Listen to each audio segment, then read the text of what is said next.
Seguimos con nuestro estudio del Evangelio de Marcos. El sábado pasado estuvo compartiendo con nosotros el hermano Tomás el capítulo 6. Él estuvo predicando desde el versículo 1 hasta el versículo 6.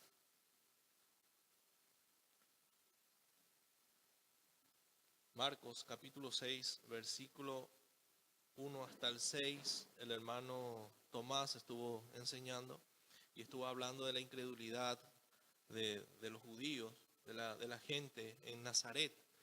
El Señor mismo hizo mucho milagro en medio de ellos y todos le conocían a Jesús por todo lo que Él estaba haciendo, a pesar de los milagros que solamente el Mesías podía hacer, a pesar de las señales que él estaba haciendo. Esta gente igual no creían en Él. Marcos capítulo 6, desde el versículo 1 hasta el 6, como les dije, estuvimos estudiando el sábado pasado. Hoy vamos a estudiar desde el versículo 7, hasta el versículo 13. Y el tema se titula así: un llamamiento extraordinario de hombres comunes y corrientes. ¿Cuántos se consideran hombres comunes y corrientes delante del Señor? Hombres comunes y corrientes. Yo, en primer lugar, cuando estuve estudiando esto, hermano, yo dije, y realmente Dios llama a hombres comunes y corrientes. Él no llama a doctores, no llama a gente intelectuales que se creen inteligentes, no, sino el Señor llama a lo vil y menospreciado, ¿verdad? Entonces hoy vamos a estudiar este capítulo. Es maravilloso, hermano. Tiene una enseñanza tremenda. Como le dije, ya estamos en el capítulo 6 de Marcos. Vamos avanzando de a poco. Y hace varios meses que venimos estudiando, ¿verdad? Versículo por versículos. Y es algo maravilloso. Estamos conociendo un evangelio completo y Dios, si Dios nos permite, vamos a llegar hasta el capítulo final. De pasito, pero tremenda enseñanza, ¿verdad? Y ha sido fascinante legalmente poder contemplar al Señor Jesucristo en este evangelio de Marcos. Es algo deleitoso, hermano. Un deleite estudiar este evangelio. Yo sé que Mateo, Lucas, Juan también es así, pero ya que estamos estudiando Marcos, es algo maravilloso, hermano. Y vemos en el evangelio de Marcos cómo Cristo, siendo rey, ¿verdad? Siendo el Dios todopoderoso, asume voluntariamente ser como un siervo, por ejemplo. Y eso es algo que yo no puedo entender, ¿verdad? Un Dios tan poderoso, y ahí también podemos entender en cuál amor nos amó el Padre, ¿verdad? Nos amó tanto, dice en Juan 3:16, de tal manera nos amó que se hizo siervo, hermano. Se humilló hasta, ¿sabe cuál fue la mayor humillación de Cristo cuando se hizo como nosotros? Esa es la mayor humillación, imagínense, pecadores. Él no pecó, pero se hizo como nosotros. Él no tenía la necesidad de hacer eso, pero nos amó tanto. Hizo, ¿verdad? Entonces también dice, vemos que Él no vino para ser servido, dice Marcos, sino para servir y para dar su vida en rescate por muchos, ¿verdad?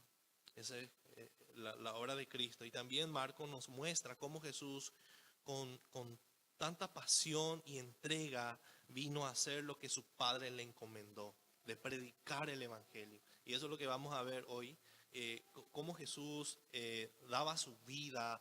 Él no ponía en primer lugar otras cosas más que predicar el Evangelio. Y nosotros, hermanos, no podemos perder ese enfoque. La misma intensidad que tuvo Cristo, con la misma pasión que Cristo predicó el Evangelio, deberíamos también nosotros predicar. Deberíamos también predicar el Evangelio. Y de eso nos habla Marcos. Bueno, vamos a leer, hermanos, desde el versículo 7. Misión de los 12 discípulos. Acá Cristo ya no iba a predicar solo, sino ya le iba a llamar a sus 12 discípulos para que prediquen también. Primer llamado para sus discípulos. Dice el versículo 7 en adelante. Después llamó a los 12 y comenzó a enviarlos de dos en dos. Y les dio autoridad sobre los espíritus inmundos. Y les mandó que no llevasen nada para el camino, sino solamente bordón, ni alforja, ni pan, ni dinero en el cinto, sino que calcen sandalias y no vistiesen dos túnicas. Y les dijo, donde quiera que entréis en una casa, posad en ella hasta que salgáis de aquel lugar. Y si en algún lugar no os recibieren, ni os oyeren, salid de allí y sacudid el polvo que está bajo de vuestros pies, para testimonio a ellos. De cierto os digo que en el día del juicio será más tolerable el castigo para lo de Sodoma y Gomorra que para aquella ciudad. Y saliendo predicaban que los hombres se arrepintiesen, y echaban fuera muchos demonios y ungían con aceite a muchos enfermos y los sanaban. Como le dije, un pasaje evangelístico, ¿verdad? Hoy vamos a tener una prédica evangelística. Todos deberíamos ser evangelistas, ¿verdad? ¿Cuántos quieren ser evangelistas? No todos, ¿verdad? Puede ser más adelante, ¿verdad? Pero todos deberíamos actuar como tal y estar predicando el evangelio. Yo sé que cada uno de nosotros, hermanos, trabajamos, salimos de acá y cada uno ya empieza a hacer su vida, pero el enfoque siempre tiene que ser de predicar el evangelio, porque Cristo vino e hizo eso. Nosotros somos sus discípulos y acá vamos a ver cómo sus discípulos también obedecieron bien esa parte. Entonces, el sábado pasado, hermanos, estuvimos, como le dije, viendo cómo le rechazaban a Jesús en Nazaret desde el versículo 6, desde el versículo 1 hasta el versículo 6, ¿verdad? Y vimos la incredulidad de la gente, era terrible y muchas veces también nosotros cuando predicamos el evangelio y vemos la incredulidad de la gente, medio que desanima, ¿verdad? Y ¿será que es poderoso lo que yo estoy haciendo? Le predica a una persona en la calle y se va. ¿Y qué pasó de esa gente? ¿Qué pasó de esa persona? Yo no sé, es tan difícil de predicar a mi compañero de facultad, a mi compañero de trabajo que no quieren saber nada. Es impresionante cómo rechazan el evangelio y medio que eso muchas veces quiere desanimar. Pero fíjense, a pesar de todo eso, hermano,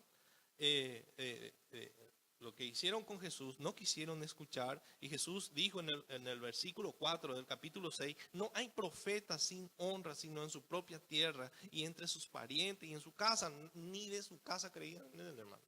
Entonces, si eso, imagínense, vos te vas y le predicas a tu pariente y ellos salen y dicen, no, este está loco, ¿qué te pasa, mi hijo? Le vamos a agarrar. Parece que mi hijo enloqueció. Y uno empieza a sufrir persecución de parte de los parientes y eso es más doloroso, ¿verdad? Eso es más doloroso. Ya no te invitan en el cumpleaños, ya te rechazan totalmente, no es aburrido y muchos no quieren pagar ese precio. Muchos ni siquiera ya no quieren reunirse con los parientes, ¿verdad? No, pero ellos son inconversos, luego farrean, toman y no da gusto. Y empezamos a apartarnos y no deberíamos ser así. Fíjense lo que Jesús hizo en la incredulidad. No le paró a Jesús. La última parte del versículo 6, miren lo que dice, hermano. Dice Jesús, así termina el versículo 6, y estaba asombrado. O sea, esto le impresionó, también podemos usar ahí. Estaba asombrado de la incredulidad de ellos. Pero automáticamente hay un punto seguido ahí y dice, y recorría las aldeas de alrededor enseñando. No le pararon, la incredulidad de la gente no le paró a Jesús. No pudo detener la obra de Dios. El evangelio se tenía que predicar. Si escucha o no escucha, el evangelio se tenía que predicar. Y Cristo hacía eso, hermano. Entonces, miren lo que dice, ya estuvimos leyendo la última parte, dice, recorría las aldeas alrededor enseñando, ¿verdad? Pero Jesús ya no iba a hacer esto solo, sino empezó a enviarle a sus discípulos de dos en dos, dice en el versículo 7, de dos en dos, para que también prediquen en el evangelio, ¿verdad? Ya era hora, ellos solamente, antes de eso, los discípulos eran solamente espectadores de Jesús, ¿verdad? Le miraban, le acompañaban, le servían, le preparaban para su cena, le preparaban el barco, le preparaban a la gente, pero ahora ya es hora que ustedes también prediquen conmigo y yo le voy a enviar a ustedes. Entonces, Y ahora Jesús les delegó su autoridad para que ellos continúen predicando como Él predicó, ¿verdad? Que continuaran haciendo la obra que Jesús empezó. Eso estuvimos estudiando en el versículo, en el capítulo 1, que Jesús vino para predicar el Evangelio. Él trajo la buena noticia y su discípulo tenía que hacer la misma cosa. Dice el versículo 7, después llamó a los 12 y comenzó a enviarlos de dos en dos, ¿verdad? De dos en dos. Entonces, este mismo mandato Jesús dejó para nosotros, hermanos, que predicamos el Evangelio en Mateo 28, la gran comisión, ¿no? La gran comisión. Id y predicar el Evangelio a toda criatura. De la misma manera, nos dejó esta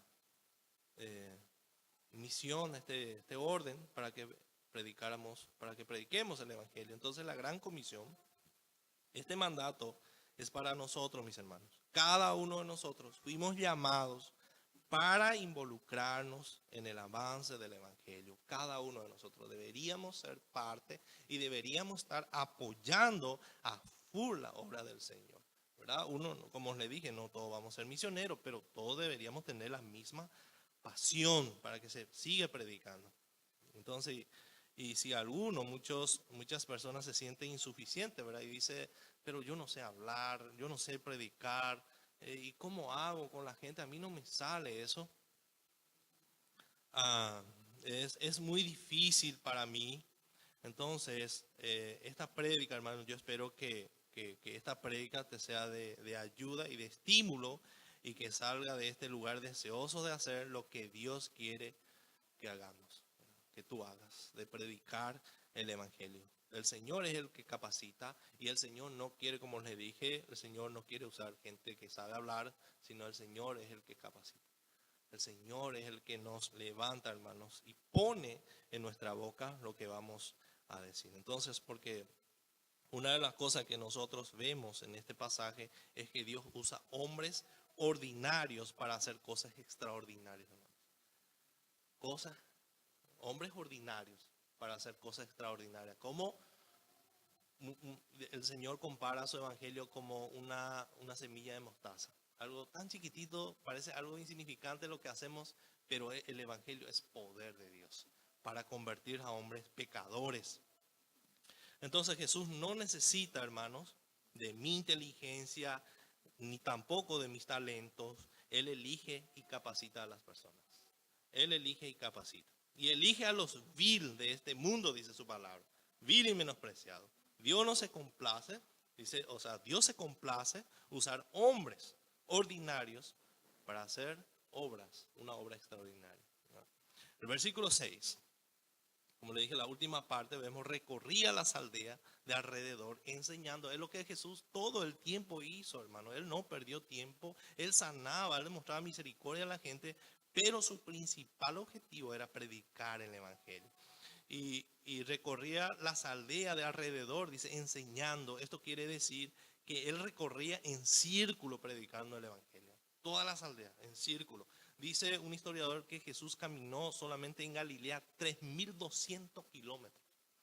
3.200 kilómetros. ¿Cuántos kilómetros queda Asunción de acá? 300. 300, Jesús recorrió 3.200. Pablo dice que durante su ministerio recorrió 16.000 kilómetros. Y nosotros ni en auto no hacemos eso. Ahora tenemos auto, tenemos avión, tenemos... Y Pablo caminando. Me imagino que Pablo ni camello no tenía. Naufragada, dice. Desastre.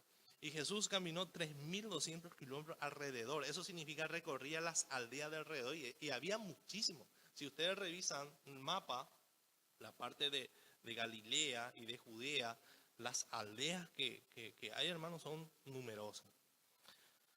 Entonces, Jesús siempre ponía en primer lugar la predicación del evangelio. Él no negociaba con nadie. Él sí o sí tenía que predicar porque para eso vino. Y esto es algo muy importante que necesitamos entender bien, hermano. La prioridad de todos creyentes debe ser la predicación del evangelio. Por eso que los cristianos, dice la Biblia, tienen que andar como Él anduvo. ¿Por qué? Porque nosotros necesitamos predicar, pero tenemos autoridad tenemos autoridad cuando vivimos lo que predicamos. O sea, se tiene que ver eso en nosotros, hermanos. Esa es la responsabilidad de la iglesia, de vivir en santidad. De vivir en santidad. ¿Qué significa vivir en santidad? Vivir la palabra de Dios, y la palabra nos santifica. Vamos dejando pecado. Mi carácter va moldeando al Señor. Entonces, hermanos, ahí tenemos que enfocarnos. Miren lo que dice en Juan, capítulo 4, versículo 31. Juan 4, 31.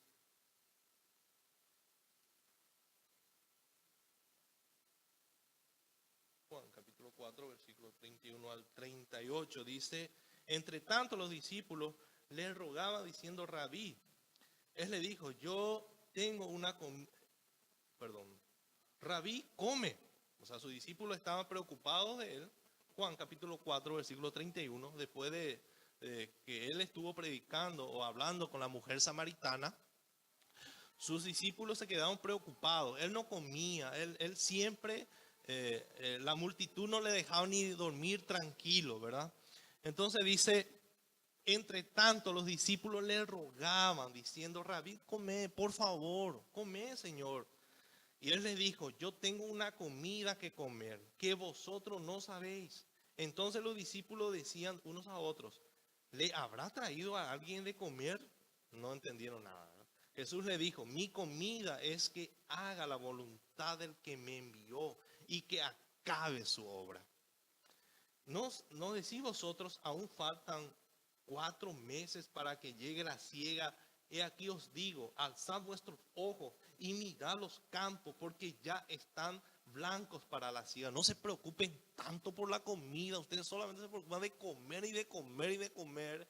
Miren cómo está la gente, ahí están los samaritanos perdidos. Esta mujer estaba perdida. Eso es lo que Jesús le estaba diciendo a sus apóstoles. ¿Por qué se preocupan tanto de que ustedes tienen que comer de su comodidad? No pueden enfocarse de las cosas eternas. Eso es lo que Jesús le estaba diciendo. Y el versículo 36 dice: y el que siega recibe salario y recoge fruto para vida eterna, para que el que siembra goce juntamente con el que siega.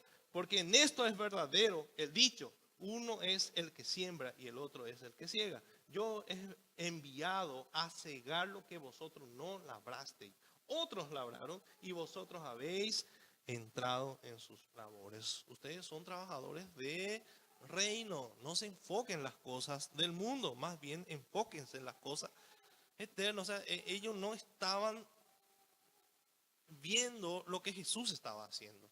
La prioridad de Jesús siempre fue predicar el evangelio para que los demás se salven. Imagínense, él se quedó, hermano, a hablar con esta mujer samaritana. Por una mujer. Los judíos le odiaban a los samaritanos. No tenían trato con los samaritanos. Pero a Jesús le interesa las almas perdidas. No le interesa si es griego, si es romano, si es judío. No le interesa. Él vino a salvar a los perdidos. Y ahí entramos todos, ¿verdad? Entonces, Jesús viajaba por todas las aldeas, dice, enseñando y predicando el evangelio. Él no perdía tiempo.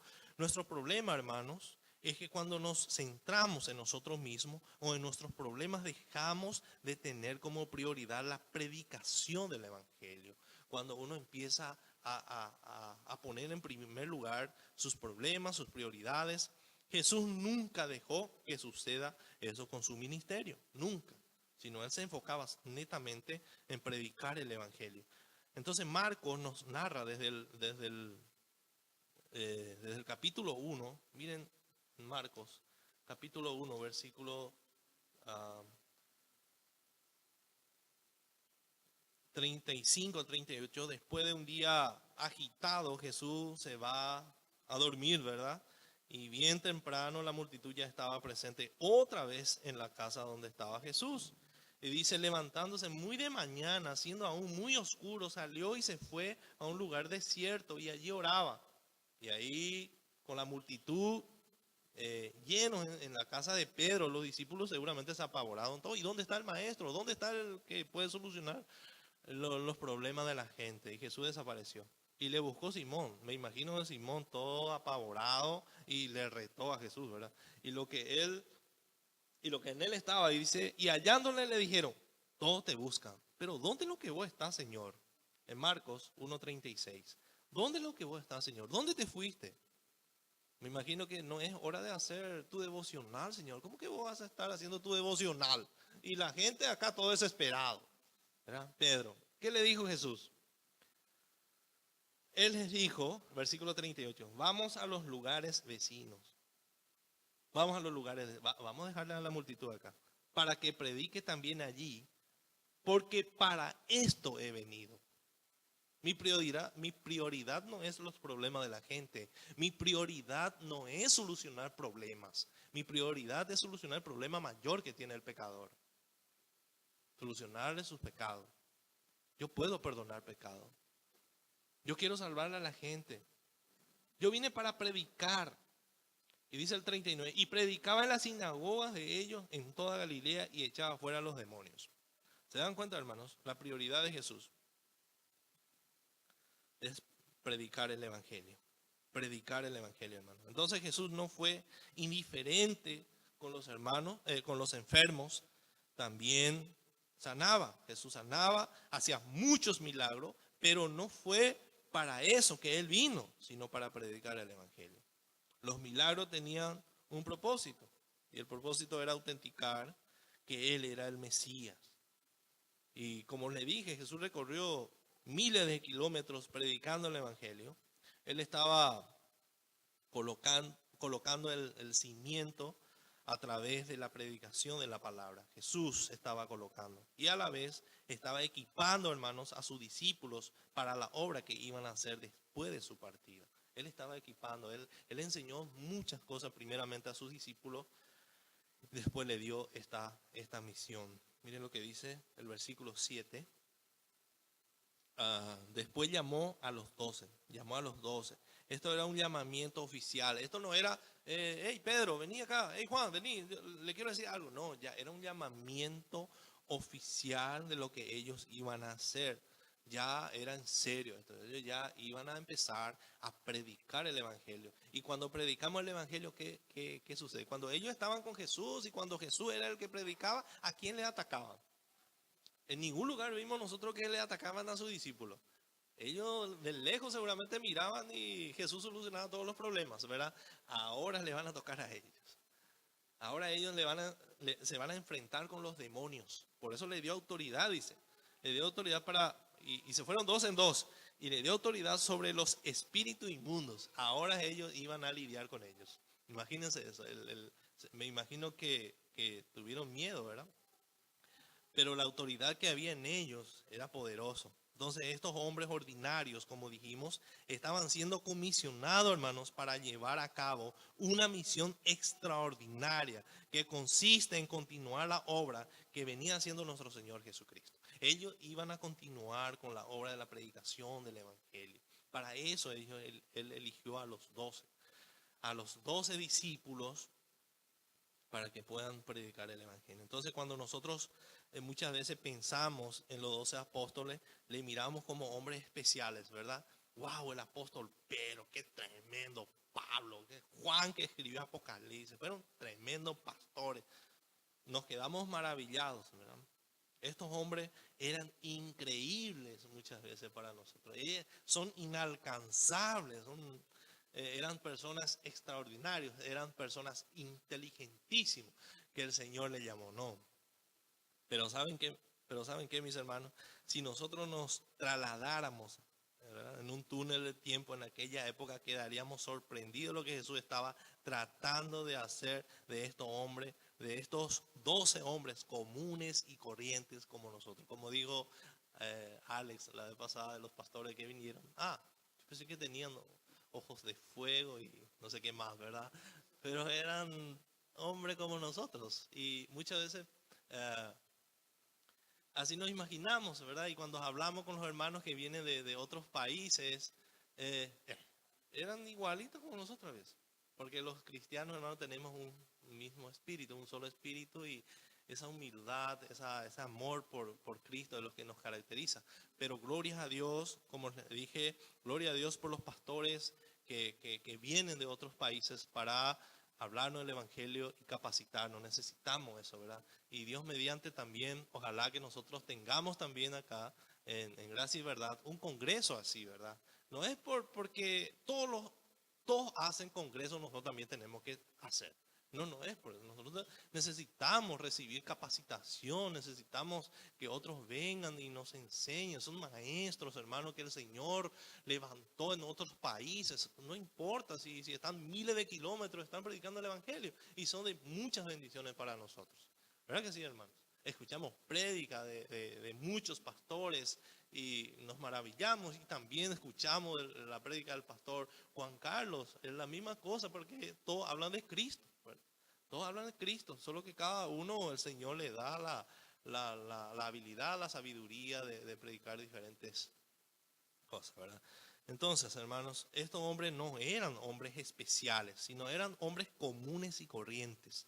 Además de su propósito evangelizador, la lección o la elección de estos 12 apóstoles también constituye un acto de juicio por parte de Jesús contra los fariseos, contra la apostasía y la incredulidad de Israel, hermano. Era como un juicio, habiendo tantas personas como los fariseos, como los saduceos, como los escribas, personas que estudiaban la ley. Jesús no se dirigió a ellos, no le eligió a ellos, sino le eligió a estos hombres comunes y corrientes. Entonces ninguno de los hombres elegidos por el Mesías formaba parte del sistema religioso de Israel, ni uno de ellos. Ellos eran pescadores, eran recaudadores de impuestos, personas odiadas por la comunidad, personas despreciadas. Los pescadores eran brutos como Pedro, eran como bárbaros, ¿verdad? Eh, vemos en la Biblia el carácter de Pedro, por ejemplo, cómo el Señor también le transformó. Entonces no pertenecían no formaban parte del sistema religioso de Israel. Los elegidos de Cristo no eran sacerdotes, escribas, fariseos, saduceos o rabinos. Eran hombres comunes y corrientes. 1 Corintios 1:26. Miren lo que Pablo dice de los discípulos de Jesús. 1 Corintios capítulo 1, versículo 26. Dice Pablo: los corintios tenían muchos dones y había el peligro de creerse alguien importante. Eso es lo que sucede también cuando una persona empieza de cero y recibe muchos dones de parte del Señor, y muchas veces el corazón, como es engañoso, queremos creernos personas importantes porque ocupamos cargos en la iglesia y creemos que somos superiores a los demás, o que somos más inteligentes, o que el Señor nos ama más. No, el Señor no es que le ama más al pastor ni a los líderes. El Señor nos ama a todos por igual y todos somos siervos. Nadie es superior a otro. Dice el 26 del capítulo 1 del 1 Corintios: pues mirad, hermanos, vuestra vocación, que no sois muchos sabios según la carne, ni muchos poderosos, ni muchos nobles, sino que los necios del mundo escogió Dios para avergonzar a los sabios, y lo vil del mundo escogió Dios para avergonzar a los fuertes, y lo vil del mundo y lo menospreciado escogió Dios, y lo que no es, para deshacer lo que es, a fin de que nadie se jacte de su presencia. Y si hay algo de qué gloriarnos, dice Pablo, mas por él estáis vosotros en Cristo Jesús, el cual nos ha sido hecho por Dios sabiduría, justificación, santificación y redención, para que como está escrito, el que se gloría, gloríese en el Señor. O sea, yo no puedo gloriarme de mí mismo o de mi capacidad que tengo ahora si estoy predicando acá, es por la misericordia de Dios. No por otra cosa, hermanos. No por otra cosa. Yo estoy parado acá y delante de mi esposa les puedo decir, es por la misericordia de Dios. Si no, no iba a estar lejos. Entonces lo que Jesús estaba queriendo hacer, mis hermanos, era levantar un pueblo para Él. Para eso vino, para levantar un pueblo escogido, santos para Él. Y lo iba a hacer a través de estos hombres comunes y corrientes. El Señor le iba a usar a estos hombres. Entonces ellos iban a poner el fundamento, y nosotros como iglesia continuamos edificando sobre ese fundamento hasta ahora. ¿Cómo? Predicando el mismo evangelio que ellos predicaron. El mismo evangelio. ¿Qué significa evangelio, hermano? Cuando hablamos del evangelio estamos hablando de las buenas nuevas, las buenas noticias. ¿Quién es la buena noticia para el mundo? Que el mundo está mal, el mundo está condenado. Entonces, ¿por qué decimos buena noticia? Cuando algo malo te sucede, una enfermedad grave, incurable, ¿qué sería una buenísima noticia, por ejemplo? Que apareció la cura. Esa sería la buenísima noticia. Pero cuando vos le das una noticia a una persona que está sana, se descubrió el medicamento para el cáncer, la cura para el cáncer. En serio, qué tremendo. Pero decirle eso a una persona que está enferma de cáncer.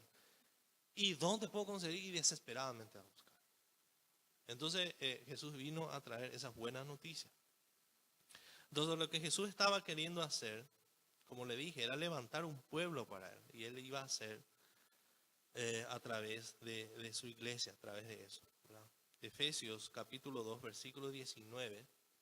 Miren lo que dice Efesios capítulo 2, versículo 19 en adelante. Efesios capítulo 2, versículo 19 en adelante dice: así que ya no sois extranjeros ni advenedizos, sino ciudadanos de los santos y miembros de la familia de Dios, edificados sobre el fundamento de los apóstoles y profetas, siendo la principal piedra de ángulo Jesucristo mismo. O sea, el 21, en quien todo el edificio bien coordinado va creciendo para ser un templo santo en el Señor, en quien vosotros también sois juntamente edificados para morada de Dios en el Espíritu. Ahí está. Entonces, hermanos, esta obra maravillosa empezó con el gran predicador de predicar, el único, el más grande predicador de toda la historia. A Spurgeon, por ejemplo, le llaman el príncipe de los predicadores. Y podemos decirlo, yo le puedo decir a Spurgeon que él no es el príncipe de los predicadores. Y él va a estar de acuerdo conmigo. ¿Verdad que sí que él va a estar de acuerdo, hermano? El único digno de llevar ese título es nuestro Señor Jesucristo. ¿Cómo? Y sí, pero la gente le llama, ¿verdad? Por su elocuencia, pero él ya murió. Pero si le decimos ahora, Spurgeon, tú eres el príncipe de los predicadores, nos van a reprender a todos, ¿no? Él no va a aceptar eso porque él sabe que el único príncipe de los predicadores es Jesucristo, ¿verdad? Es Jesucristo. Cristo decidió. Entonces solamente a Cristo le corresponde ese título. Pero Cristo decidió dejar a nosotros este misterio, hermano, a hombres débiles y pecadores. Imagínense la bendición que tenemos de predicar el mismísimo evangelio, de predicar de Cristo. Cristo le dio instrucciones también específicas que ellos tenían que cumplir, y también principios muy importantes, hermanos, para nosotros en el día de hoy. En primer lugar, dice, vamos a volver a nuestro texto, Marcos. En el versículo 7 dice que ellos tenían que trabajar de dos en dos. Dice, comenzó a enviarlos de dos en dos, en equipo. Eran hombres débiles y tenían que estar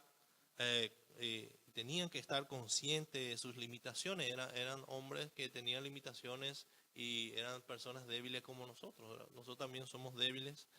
Y dice en Santiago, el que está firme, cuídese que no caiga, ¿verdad? Es una advertencia tremenda para nosotros. Entonces ninguno de ellos no podemos nosotros sentirnos autosuficientes, por ejemplo. Tampoco sus discípulos eran autosuficientes. Ninguno de ellos tenían los suficientes dones para hacer todo uno solo. Pero yo no puedo predicar, yo no puedo juntar gente, yo no puedo hacer todo, no puedo ser el arquero, el delantero y el defensor. Muchos quieren actuar así, ¿verdad? No, me dijo que no le deja espacio a nadie que entre, ninguno del ministerio quiere agarrar todo. No, nosotros tenemos limitaciones y debemos descubrir el don que el Señor nos dio. Entonces ellos tenían que ir dos en dos, ninguno de ellos podía ir solo. Por eso dice en Eclesiastés también, en 4:9, vamos a leer lo que dice Eclesiastés, hablando justamente de esto. Eclesiastés 4, versículo 9 y 10, dice, mejores son dos que uno, porque tienen mejor paga de su trabajo. Porque si cayeren, el uno levantará a su compañero, pero hay del solo, que cuando cayere no habrá segundo que lo levante. No podemos no podemos andar solos, hermanos. Siempre debemos estar en medio de nuestros hermanos, acompañados de otros cristianos. Eh, no podemos vivir una vida cristiana independiente. Yo no puedo ser independiente y voy a decir, no, yo no me voy a juntar con nadie. Yo no quiero ayuda, yo no quiero que nadie me ayude, yo no quiero que nadie ande conmigo. Todos los hermanos son hipócritas. En la iglesia hay mucha hipocresía. Entonces yo prefiero andar solo. No, el que anda solo es peligroso. Entonces hasta el apóstol Pablo siempre necesitó trabajar en equipo, ¿verdad? Por eso siempre andaban dos en dos. Pero trabajar en equipo también muchas veces tiene sus dificultades, ¿verdad? Porque somos personas pecadoras y muchas veces las decisiones que tomamos otros se van a oponer, ¿verdad? Siempre ahí ya podemos aplicar hierro con hierro, se lima y se va moldeando, ¿verdad? Y cuando empezamos a vivir en la manada, ¿verdad? Ahí ya estamos muchas clases de personas. Pero dice la Biblia soportando, dice, por eso está ese pasaje ahí, soportando unos a los otros. No por eso yo voy a vivir independiente, una vida independiente. Yo tengo que depender, yo necesito rendirle cuenta a alguien, hermano. Yo necesito, yo no puedo andar solo, es peligroso. Entonces Jesús, tampoco yo no puedo eh, salir y, ¿verdad que no nos sentimos más confiados o más seguros cuando salimos a predicar dos en dos, por ejemplo? Pero imagínense yo siempre hablo con los hermanos que suben y predican en colectivo, por ejemplo. Dice que es más difícil subirse solo y predicar, pero es más fácil cuando uno se sube entre dos y medio que te da más eh, coraje eso, ¿verdad? Para hablar. Yo me acuerdo que me iba en los colegios para predicar y una hermana me decía, en tal día, ¿puede venir a predicar, hermano? A los de sexto curso. Y eran terribles, ¿verdad? Y yo buscaba a alguien quien me pueda acompañar. Y siempre me voy acompañado. Y ahí me siento más preparado para predicar, ¿verdad? Entonces, hablando de eso, ¿verdad? No podemos andar solos o independientes en el cuerpo de Cristo. No lo podemos, hermano. Somos un cuerpo. Y como le estaba diciendo, nadie es autosuficiente, nadie puede creerse la estrella en el equipo del Señor. El Señor no tiene un Messi en su equipo. No hay un Messi, ni siquiera el pastor es la estrella del equipo del Señor. No, todos somos iguales para el Señor, todos somos débiles para Él y todos necesitamos uno del otro. Imagínense el pastor solo. Por eso el pastor se fue en Asunción, hermano, buscando consejo en los pastores, hablando con los hermanos, porque él también necesita eso. Necesita capacitarse, necesita hablar con personas ya con más experiencia en el cristianismo. Entonces todos tenemos un trabajo que hacer, hermanos. Cada uno debe usar el don que el Señor le dio. Y debemos y no buscar ejercer un don que el Señor no nos dio. Por eso que necesitamos una comunión con el Señor para que Él pueda confirmarnos qué don eh, Él me dio para que yo pueda usarla para la edificación de la iglesia. No todos vamos a ser maestros de niños. Yo como maestro de niños soy pésimo, hermano. No sé cómo los miércoles suelo quedarme con los niños y pésimo soy. Pero le veo a los maestros, por ejemplo, tranquilos, los niños ni se levantan en su asiento. Y yo no logro eso con los niños, ¿verdad? Entonces, cada uno tiene su don. Yo no puedo estar ahí. Y gloria a Dios por eso. Porque nadie puede quitar la gloria al Señor, nadie puede sentirse importante, por ejemplo, en el cuerpo de Cristo, porque del Señor es la gloria, solamente de Él es la gloria. Y si yo estoy haciendo algo para el Señor, es porque Él fue el que me formó, Él fue el que me capacitó para hacer eso. Yo no puedo creerme el más inteligente acá entre ustedes. ¿Qué más le dio el Señor a sus discípulos? Instrucciones. Versículo 7. Y les dio, dice, y les dio autoridad sobre los espíritus inmundos. En Lucas 9, paralelo a este pasaje, dice, por todos los demonios, dice, sobre todos los demonios y para sanar enfermos. Entonces, ningún poder sobrenatural puede impedir la predicación del evangelio. Ningún demonio puede impedir eso, hermano. Por eso el Señor le dio autoridad, el mismo autoridad que Cristo tenía sobre los demonios, sobre los espíritus inmundos, le dio a sus discípulos para que salgan a predicar. El Señor mismo le equipó a sus discípulos. Entonces, estos eran ángeles, los demonios eran ángeles poderosos que se oponían al evangelio siempre. Porque lo único que Satanás no quiere es la salvación de la gente, ¿verdad? Él sabe que no va a poder impedir esa obra, pero él quiere hacer. Él quiere, siempre se opone a la obra del Señor. Entonces, pero los apóstoles fueron revestidos por un poder irresistible que estaba por encima y por mucho más por encima de los poderes de los demonios, porque era el poder de Cristo, el creador. El poder era incomparable. Miren lo que dice en 1 de Juan 4:4. Esto también es algo que nosotros, hermanos, debemos saber, que ese mismo poder que le dio a sus discípulos está en nosotros.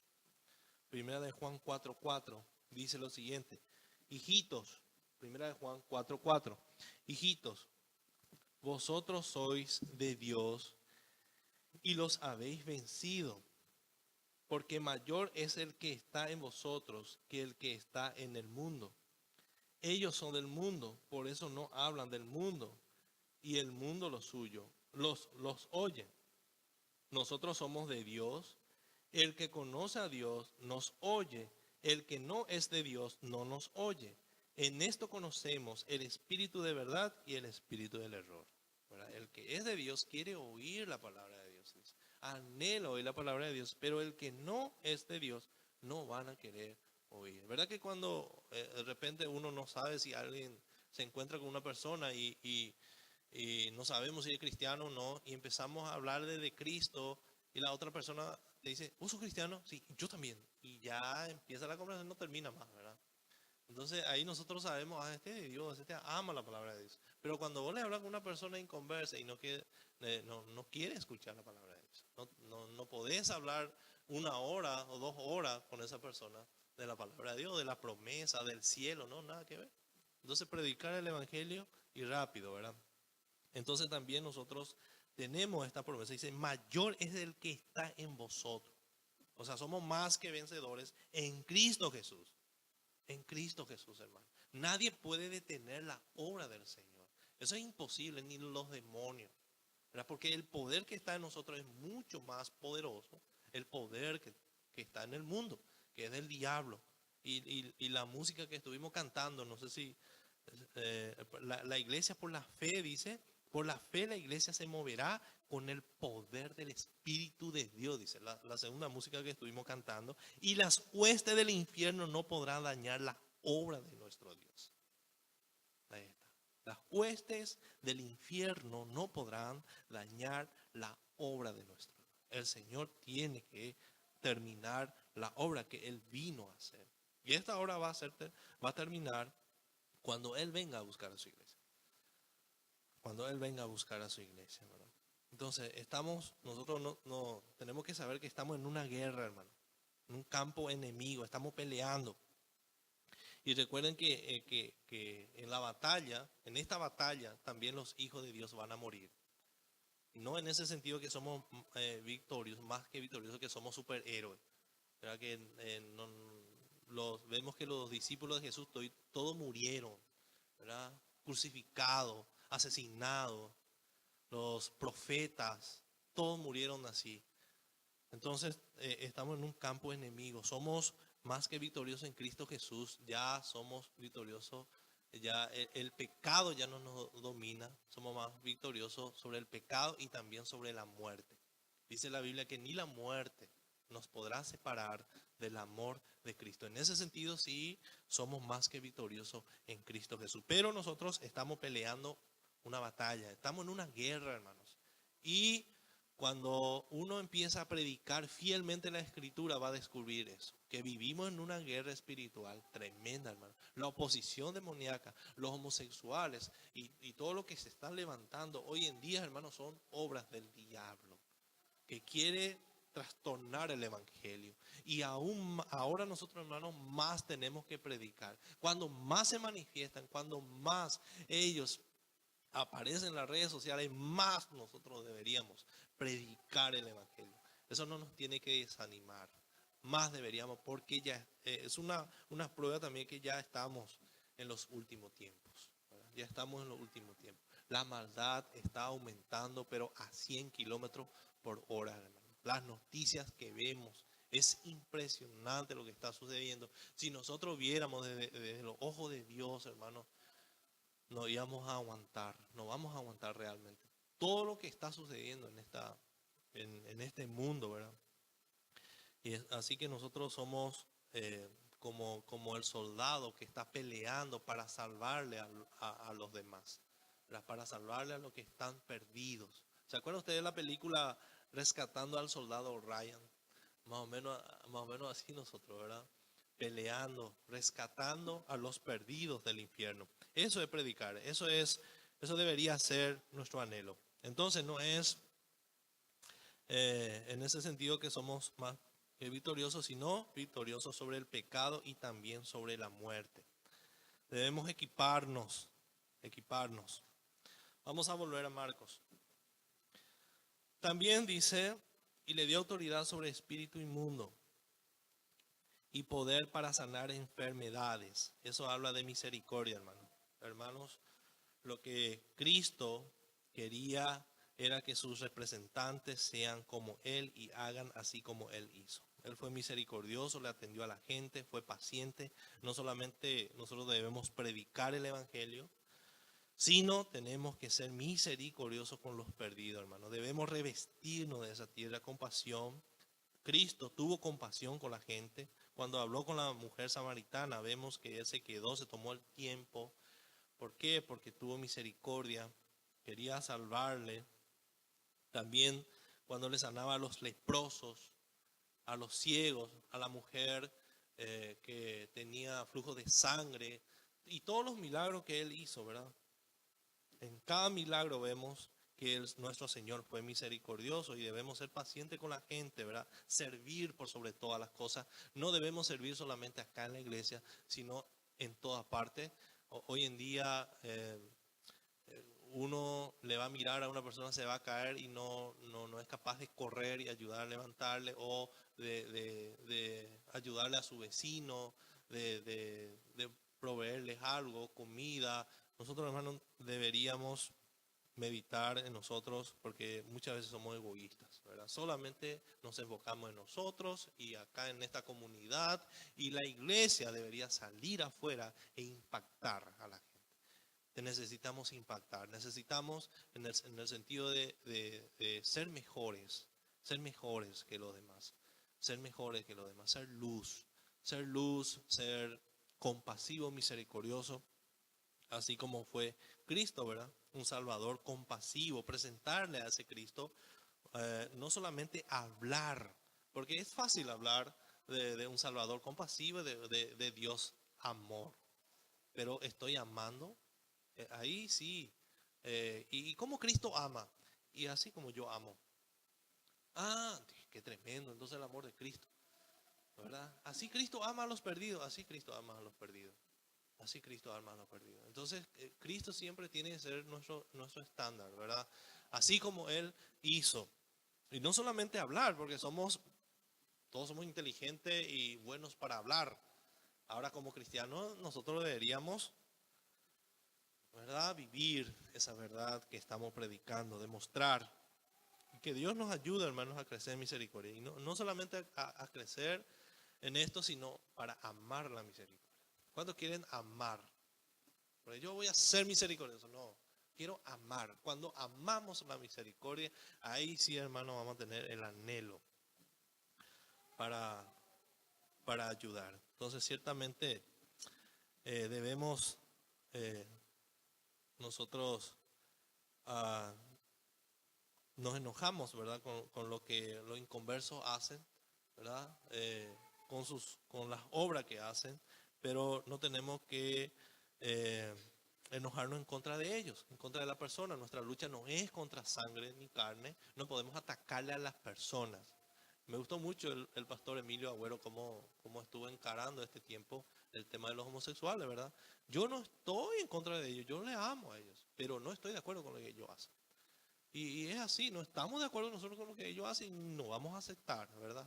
Pero no podemos ir en contra, como hicieron también un grupo de personas, se fueron y quitaron su cinto y le pegaron a los homosexuales en Asunción, ¿verdad? Le dieron con cinto y eso no está bien, eso es de mal testimonio. Y la prensa, ella ahí está, con Biblia le garrotearon a los homosexuales, ¿verdad? Y ese no es nuestro trabajo, hermano, de ir y pegarle a la gente, sino ir y predicar el evangelio. Ir y predicar el evangelio. No podemos hacer eso, ¿verdad? ¿Cómo deberían actuar cómo tenían que actuar los discípulos de Jesús? Miren lo que dice en Mateo 10. ¿Cómo debemos ser nosotros? Hay una instrucción tremenda acá en Mateo 10. Mateo 10, capítulo 16.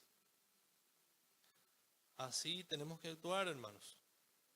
No con violencia. Dice Mateo capítulo 10, versículo 16 en adelante. He aquí, yo os envío como a ovejas en medio de lobos. En medio de lobos. Ustedes van a ser perseguidos, van a ser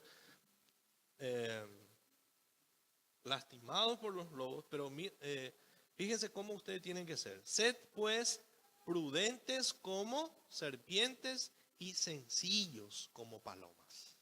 Así deberíamos ser nosotros, hermanos. Prudente, letrado, eso significa, de letrado, vean a la mundo peguar. Pero dice sencillos como palomas, mansos, hermanos. Y dice, y guardado de los hombres, porque os entregarán a los concilios y en sus sinagogas os azotarán, y aún ante gobernadores y reyes seréis llevados por causa de mí para testimonio a ellos y a los gentiles. Pero ustedes van a ser prudentes como la serpiente y sencillos como palomas. ¿Se dan cuenta, hermanos? Así tenemos que actuar. Marcos, capítulo 8 y 9. Y se fueron enviados y tenían que depender totalmente del Señor. Fíjense lo que el Señor le dijo. Versículos 8 y 9. Y les mandó que no llevasen nada para el camino, sino solamente bordón, ni alforja, ni pan, ni dinero en el cinto, sino que calzasen sandalias y no vistiesen dos túnicas. Entonces, de nuevo, vemos acá un mandato directo del Señor a sus discípulos y ellos tenían que obedecer. En nuestro tiempo, nosotros no tenemos estas cosas, ¿verdad? No tenemos bastón. Bordón significa bastón. Tampoco no andamos con bastón ni alforja. Pan sí, ¿verdad? Y dinero también. Y cinto también, ¿verdad? Pero eran diferentes, tiempos diferentes, pero hay una enseñanza tremenda para nosotros de este pasaje. Y la enseñanza es lo que nosotros vamos a enfocarnos en la enseñanza, no en los cintos ni tampoco en el bastón. Lo que el Señor le estaba queriendo enseñar a sus discípulos era: no carguen demasiado equipaje. Eso es lo que el Señor le estaba diciendo a sus discípulos. No carguen demasiado equipaje. Ustedes están en una misión. No se olviden de eso. No lleven su valija. No lleven sus ropas. Eso va a ser incómodo. ¿Cómo van a recorrer por las aldeas si llevan muchas cosas? No se enfoquen en eso. No lleven muchas comidas. No se... otro... No se entretengan con las cosas triviales de esta vida.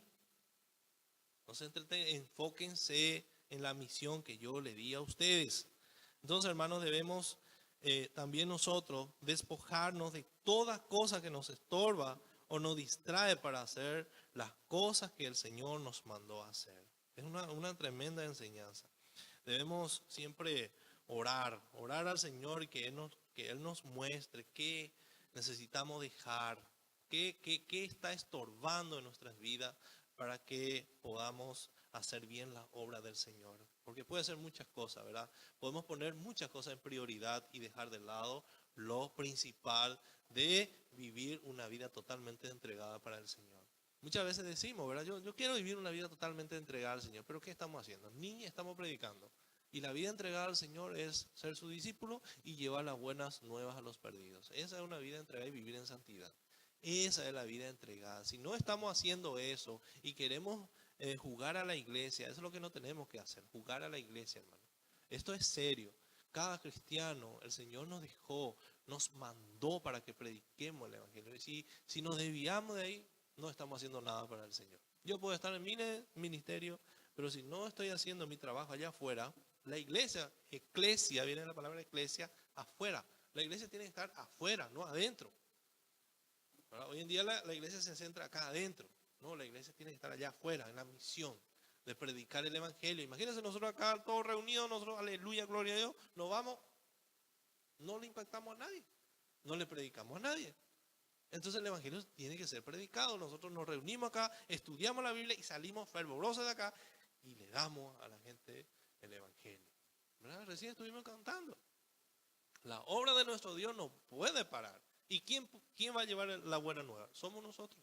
Nosotros somos los representantes. Entonces, hay mucha necesidad, hermano, en el mundo para estar malgastando nuestra vida en tonterías. Y eso es lo que siempre, muchas veces hacemos, malgastamos nuestras vidas en tonterías en vez de estar haciendo las cosas del Señor. No tenemos que estar jugando a la iglesia, como le dije, porque hay millones en el mundo que no están haciendo.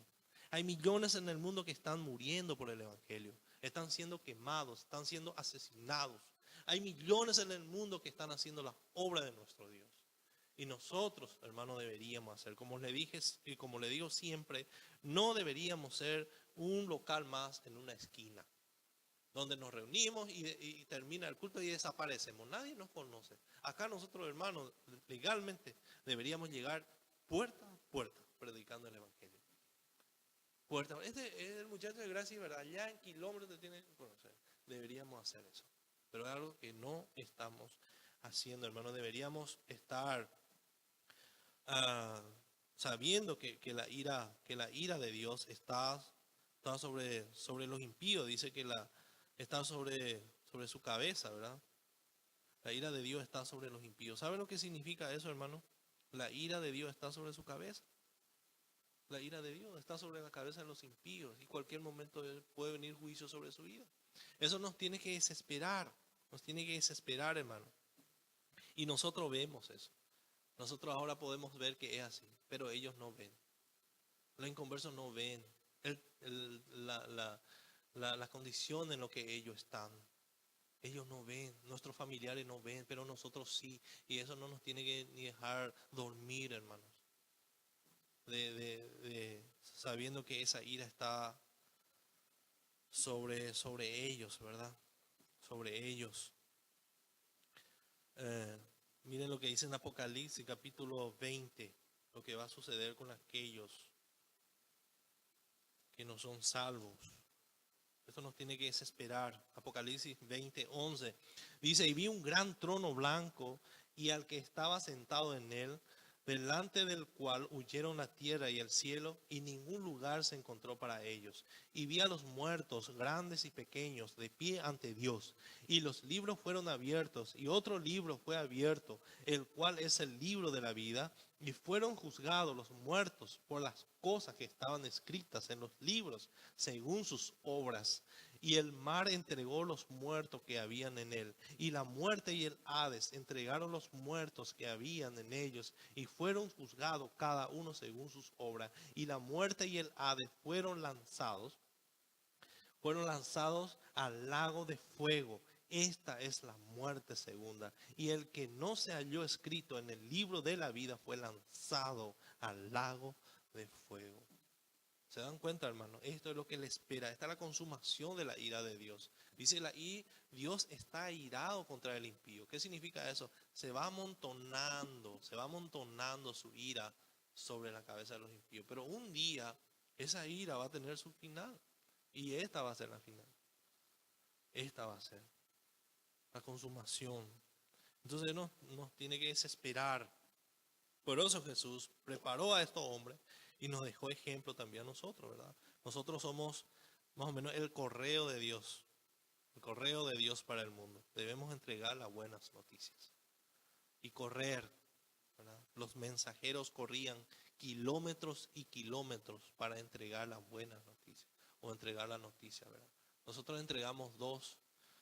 Las buenas y la mala. La buena es que Cristo es Salvador. La mala es que si ellos rechazan, terminarán en el infierno. Terminarán en el infierno. Entonces somos mensajeros que entregamos el Evangelio. Entonces otro motivo por el cual ellos no tenían que llevar muchas cosas, miren, nada no tenían que llevar. En un pasaje de Mateo 10:10 dice que el obrero es digno de su salario, ¿verdad? El obrero, en otra palabra, lo que el Señor les dijo, tranquilo, ustedes tienen que confiar en mí, confíen en mí. Justamente ese fue el motivo por el cual el Señor les prohibió que lleven cosas. Entonces, como le dije, hermano, no todos los miembros de acá de la iglesia de Gracia y Verdad van a ser pastores o misioneros, pero todos fuimos llamados también para vivir por fe. Debemos confiar en el Señor, hermano. Por más que tenemos todo, igual debemos confiar. El justo por la fe vivirá. El justo por la fe vivirá. Y también acá nosotros le damos, al pastor Juan Carlos, por ejemplo, le damos una ofrenda para que él pueda pagar su gasto y para que pueda vivir con eso, ¿verdad? Pero él sabe que tiene que confiar en el Señor. Él sabe eso. ¿Qué pasa si la iglesia no da más? Y ahí solo el Señor, ¿verdad? Y él sabe eso, que tiene que confiar. Pero no solamente el pastor tiene que vivir así, pero confiando en el Señor. No, todos nosotros, hermano. Todos nosotros tenemos que depender. Y no dependemos muchas veces de nuestra situación económica, ¿verdad? No deberíamos depender de eso. No deberíamos depender de nuestra inteligencia, de nuestro trabajo. No. Tenemos que depender totalmente del Señor. Totalmente. Por eso si nosotros vivimos acá en la tierra y nos dejó, y dice en Mateo 6, que ¿por qué nosotros nos preocupamos en las cosas que vamos a comer y vestir? Si Él le viste a los pájaros, ¿cuánto más a nosotros, verdad? ¿Cuánto más a nosotros? Entonces, estamos en las manos de Dios. Todo depende de Él. Todo depende. En Santiago dice ni siquiera mañana no sabemos si vamos a vivir nosotros. No sabemos. Si Dios quiere, tenemos que decir si vamos a viajar, si vamos a hacer esto. Siempre debemos decir si Dios quiere, porque no sabemos. El día de mañana no nos pertenece a nosotros. Fíjense lo que dice en Lucas 22, algo interesante. Totalmente lo contrario que le dijo a sus discípulos ahora en este pasaje de Marcos. No tenían que llevar nada, pero ahora sí tenían que llevar todo. Pero ¿qué es lo que Jesús estaba queriendo enseñar? Lucas 22, 35. Lucas capítulo 22, versículo 35 en adelante. Y dice, y a ellos dijo, cuando os envié sin bolsa, sin alforja y sin calzado, ¿os faltó algo? ¿Se dan cuenta, hermano, lo que el Señor hizo con ellos? ¿Acaso les faltó algo cuando yo les envié? Y ellos dijeron, nada. Y le dijo, pues ahora, el que tiene bolsa, tómela y también la alforja.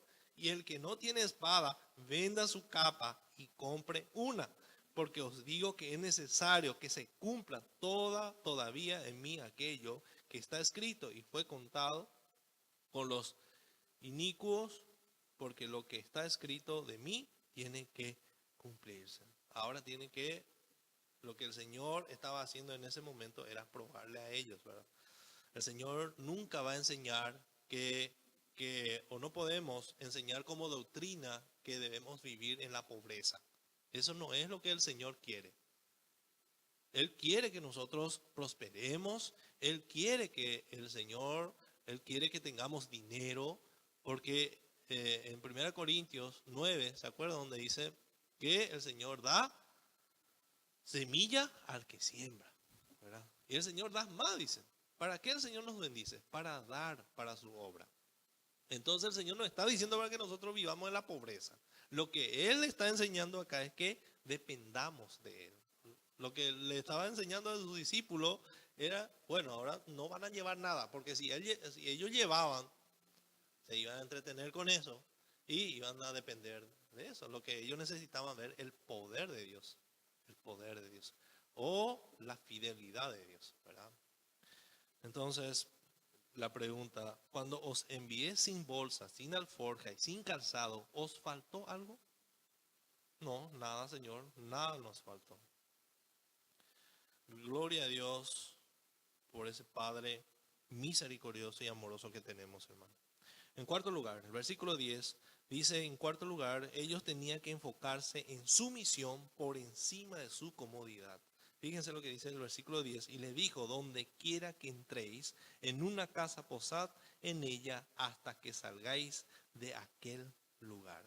Entonces, sabiendo que ellos eran enviados del Señor, seguramente muchos le abrirían sus puertas, ¿verdad? Muchos le dirían, venga, vamos, quédense acá en mi casa, por favor. Entonces lo que el Señor acá le estaba diciendo, lo que el Señor le estaba diciendo, lo que el Señor no quería era que ellos encuentren una casa y entren y se quedan ahí y después al otro día encuentran otra casa mejor que esa y se mudan de casa en casa. Nosotros no podemos tampoco andar así, ¿verdad? Imagínense muchos misioneros andan por ahí sueltos y andan de casa en casa. O el pastor mismo anda en casa comiendo en la casa de las ovejas, ¿verdad? Visitando. Y lo que el Señor no quería que ellos hagan eso, porque los falsos apóstoles, los falsos maestros en aquella época hacían eso. Le visitaban a la gente y se quedaban en un lugar y medio que el hermano no tenían muchas cosas y después entraba en otra casa. Bueno, y ese hermano tenía más y se mudaba en casa, ¿verdad? Y se aprovechaba de la gente. Y eso es lo que el Señor no quería que sus discípulos hagan, ¿verdad? Quédense en un lugar, posad en ella hasta que salgáis de aquel lugar, ¿verdad? No se muden casa en casa como hacían los falsos maestros. No sean de tropiezo para la persona que le abrió las puertas, ¿verdad? Quédense ahí. O sea, lo que ellos tenían que entender es que no estaban de turistas. Nosotros tampoco estamos de turistas acá en la tierra. Somos pasajeros, somos peregrinos. Entonces debemos hacer lo que tenemos que hacer, hermanos. Estamos en una misión, necesitamos cumplir, necesitamos trabajar. Estamos en una misión, no estamos de vacaciones acá en la tierra, hermanos. Nosotros no somos de esta tierra. Nuestra ciudadanía, ¿dónde está? Está en el cielo. ¿Para qué el Señor nos dejó acá?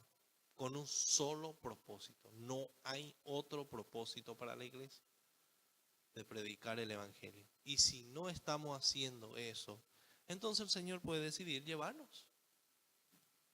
Puede decidir llevarnos. Bueno, ya no está haciendo la obra. Versículo 11. El Señor era consciente también de que no todos le iban a recibir a sus discípulos. El versículo 11. Y si en algún lugar no os recibieren, ni os oyeren, salid de allí y sacudid el polvo que está debajo de vuestros pies para testimonio a aquellos. De cierto os digo que en el día del juicio será más tolerable el castigo para lo de Sodoma y Gomorra para aquella ciudad. Esto es terrible, hermanos. Terrible lo que el Señor está diciendo. Entonces, y también me encanta, estuve leyendo de por qué tenían que hacer esto. a contar. Cuando terminó su instrucción Jesús explicó cómo los 12 debían responder cuando alguien los rechazaba. Dice, sacudir el polvo de los pies era una manera tradicional judía de expresar desprecio hacia los gentiles. Dice, cuando los viajeros se aventuraban a salir de Israel, al regresar al suelo judío debían sacudir el polvo de sus sandalias, como un acto que simbolizaba que estaban dejando detrás la inmundicia y la contaminación de las tierras gentiles. Entonces lo que los judíos entendían como una protesta simbólica contra paganos incircuncisos. Jesús lo explica como una señal de juicio contra los judíos que rechazaban el evangelio. Eso es lo que ellos tenían que hacer, y los judíos se iban a dar cuenta de lo que ellos estaban haciendo. Sacudían los pies de lo que rechazaban el evangelio. Miren lo que dicen Hechos, capítulo 13, versículo 50. Tremendo lo que el Señor le dijo a sus discípulos. Cuando ustedes hagan esto, ellos perfectamente van a entender lo que ustedes están haciendo, porque ellos hacen eso contra los gentiles. Hechos capítulo 13, versículo 50. Los judíos eran personas que sacudían sus pies cuando salían, cuando iban a entrar en Israel, ellos sacudían sus pies.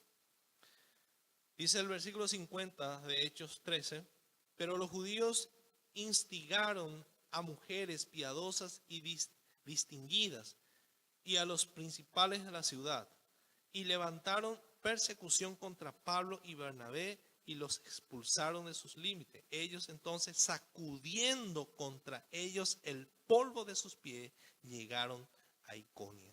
Y los discípulos estaban llenos de gozo y del Espíritu Santo. Ahí está, sacudieron sus pies. Ya que no quisieron escuchar, entonces hicieron eso, y los judíos seguramente entendieron. Entonces a los 12 lo estaban enviando a las ovejas perdidas de la casa de Israel. Eso es lo que el Señor estaba haciendo, ¿verdad? La casa de Israel. Pero si las personas a quienes ministraban se negaban a recibir el mensaje que les llevaban, aún después que fueran validados por señales milagrosas. ¿Por qué? Porque el Señor también le dio poder a su discípulo para que puedan hacer milagros y sanar enfermos. Eso iba a testificar o a comprobar que ellos eran, que fueron verdaderamente enviados por Jesús.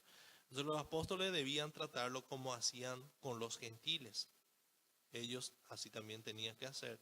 De acuerdo con el relato paralelo de Mateo, con este pasaje, Jesús se explayó sobre este punto diciéndoles a sus apóstoles. Miren lo que dice en Mateo 10:11.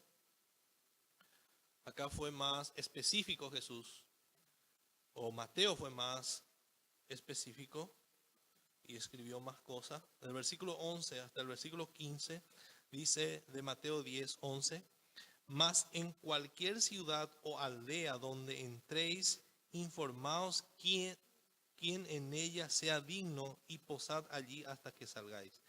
Y entrar en la casa, saludarla.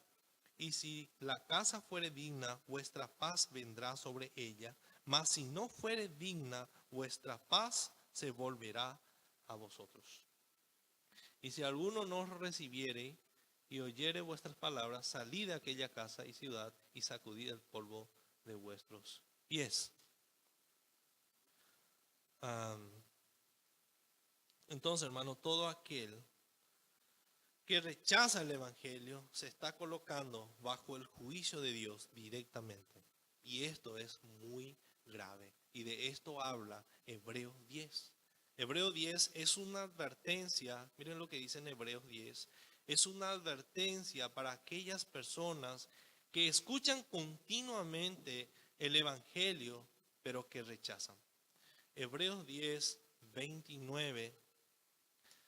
Este pasaje no es para los cristianos. Este pasaje es para aquellos que están escuchando el evangelio y que rechazan. Se pone bajo el juicio de Dios. Hebreos 10, 29 dice lo siguiente: ¿cuánto mayor castigo pensáis que merecerá el que pisoteare al Hijo de Dios y tuviere por inmunda la sangre del pacto en la cual fue santificado e hiciere afrenta al Espíritu de gracia? Versículo 30. Pues conocemos al que dijo, mía es la venganza, yo daré el pago, dice el Señor, y otra vez el Señor juzgará a su pueblo. Horrenda cosa es caer en mano del Dios vivo. Este era el juicio, hermano. La ira de Dios iba a continuar estando sobre esas personas. Entonces, estar en Cristo, hermano, nosotros que estamos en Cristo, es la mejor cosa que nos ha pasado en nuestras vidas.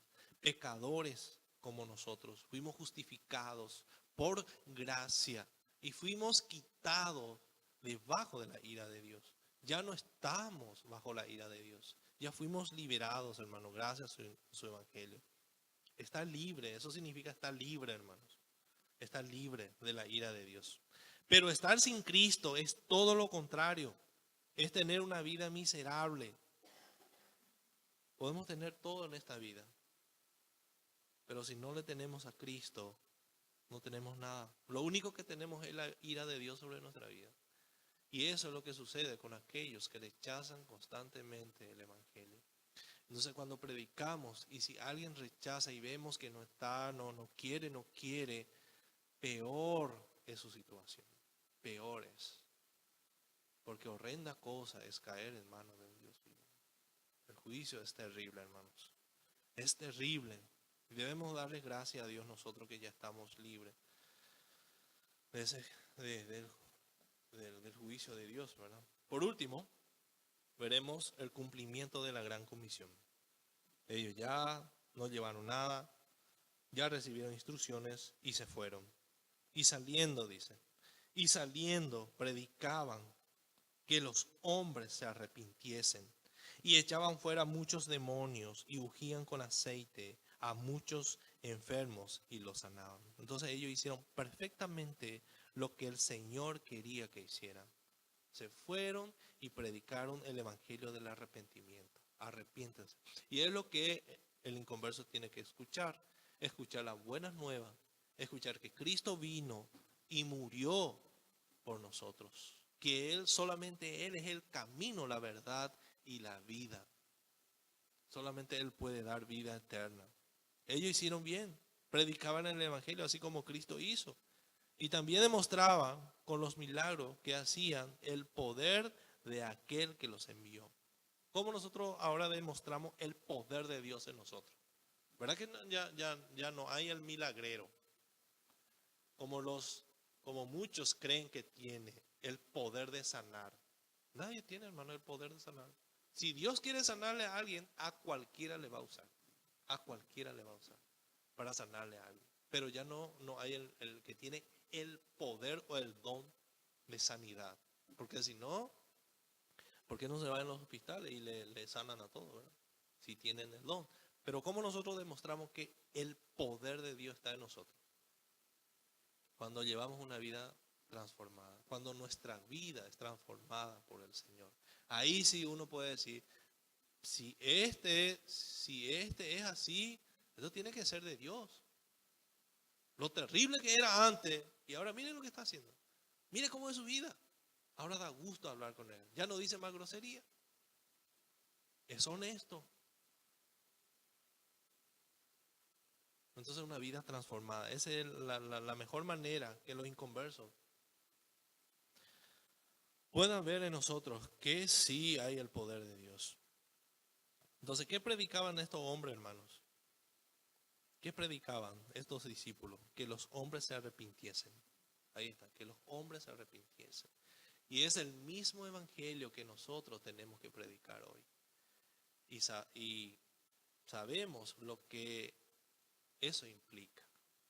Cuando le decimos a alguien que se arrepiente de sus pecados. Yo sé que siempre vamos a tener problemas, hermanos. Vamos a tener problemas, vamos a ser perseguidos por eso.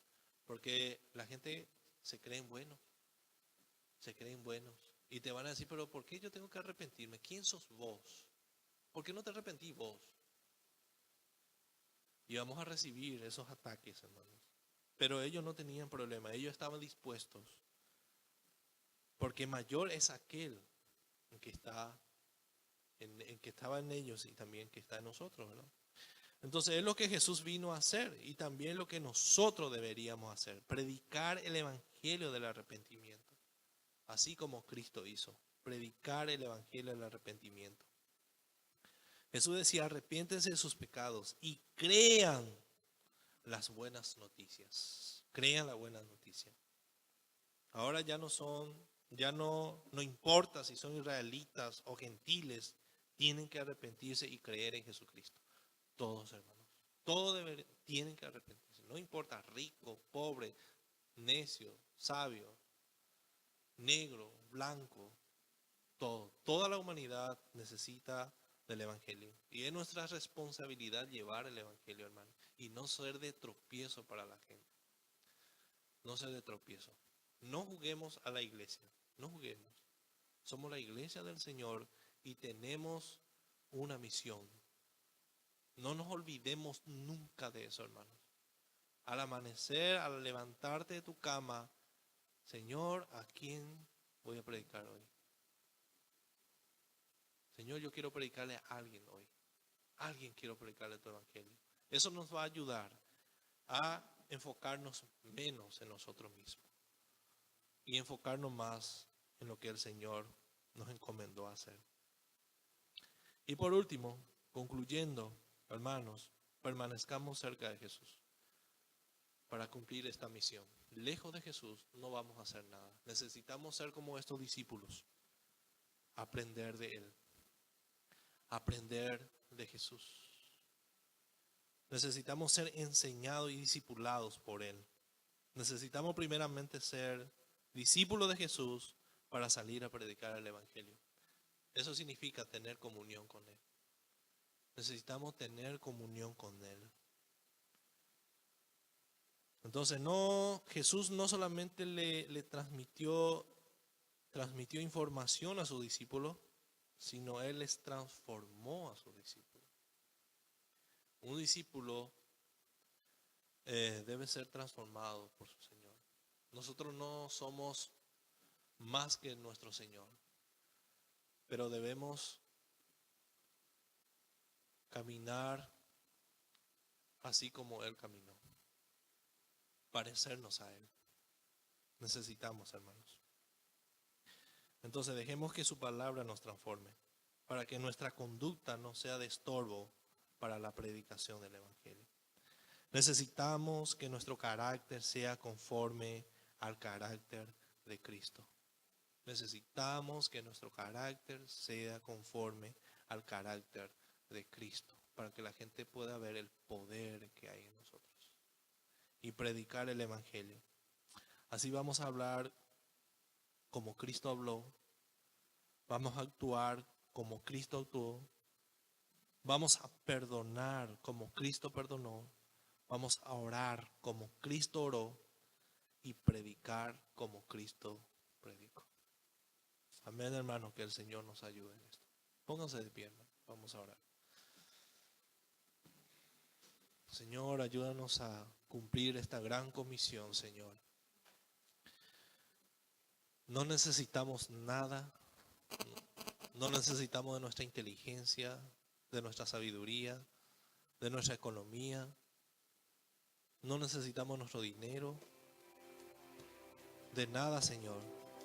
Lo único que necesitamos es depender de ti, aprender de ti, mirar, Señor, tu vida, vivir conforme a ti, conforme, Señor, a tus mandamientos. Ayúdanos a ser discípulos que llevan las buenas noticias, Señor. Que nuestra prioridad sea predicar tu evangelio y dejar que tu palabra nos moldee, Señor. Moldéanos, enséñanos a vivir conforme a tu voluntad. Tú nos diste autoridad, tú cambiaste nuestra vida y el que está en nosotros es mucho mayor el que está en el mundo, Señor. Tu Espíritu Santo está en nosotros y es mucho más superior al espíritu de Satanás. Ayúdanos a cumplir la gran comisión, Señor, a predicarle a los perdidos tu evangelio. Tú no quieres la muerte de los impíos, Señor. Tú quieres rescatarle a la gente del infierno. Y eso solamente va a ocurrir por el poder de tu evangelio, Señor. Con el poder de tu evangelio, tú restauras vidas, Señor. Tú salvas vidas, Señor. Nosotros necesitamos como iglesia entender eso, Señor. Que no estamos como turistas acá en la tierra. Nosotros como iglesia necesitamos entender, Señor, que no somos de este mundo. Que tú nos dejaste con un propósito para predicar tu evangelio a los perdidos. No perdamos ese enfoque, Señor. Que seamos una congregación de misioneros. Que salgamos allá afuera, Señor. Por eso somos llamados iglesia. Tenemos que estar allá afuera, no acá adentro, Señor. Gloria a Dios por este local. Gloria a Dios por permitirnos tener comunión con los hermanos. Estar en coinonía, estudiar tu palabra. Pero todo lo que hacemos acá es para llevar afuera, Señor. Y para que el mundo vea en nosotros que somos tus hijos. Por las vidas transformadas que llevamos. Y por el testimonio que damos a los perdidos. Somos débiles. Y tú te glorificas en nuestras debilidades, Señor. Eso es lo más maravilloso. Que tú usas solamente hombres débiles. Para que nadie se jacte, Señor. Y que podamos darte la gloria solamente a ti. Solo a ti la gloria, Señor. Y la majestad. Porque tú eres el dueño de la obra. Tú eres el dueño de tu evangelio. Tú eres el evangelio. Tú eres el dueño de las ovejas. Tú eres el dueño de tu pueblo. Tú eres el Rey de Reyes y Señor de Señores. Que está obrando en este mundo, Señor. Y tú usas nuestras vidas para que tú lleves más gloria, Señor. Guárdanos del orgullo, Señor, de creernos alguien importante. Tú no tienes estrella en tu equipo, Señor. Todos somos siervos. Guárdanos, Señor, el orgullo de la jactancia, de creernos importante